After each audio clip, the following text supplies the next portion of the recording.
you know, a lot of people believe that the police were never here, or if they did come here, they always came in huge numbers, you know, because they were scared.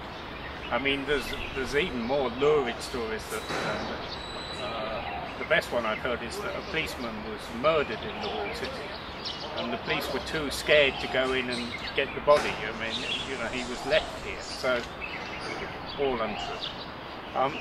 So it's been interesting, yeah, talking to the policemen who were here at the time, and also some of the triad guys.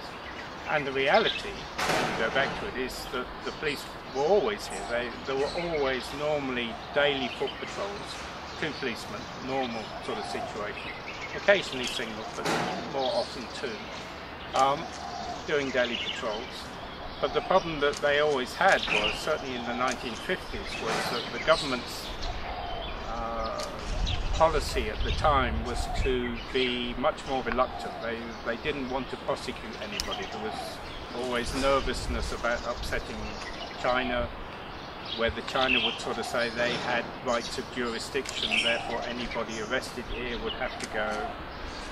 So at that time, for about 10 years, there was effectively no control. The police would come in, they would arrest people, but they'd be taken into the police cells for a couple of nights and then let go, basically.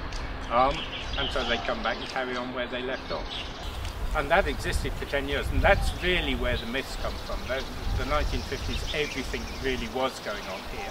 It really was a den of iniquity. You know, there were endless opium dens, there were dog meat restaurants, there were blue movie theatres, striptease joints. It was sort of all going on.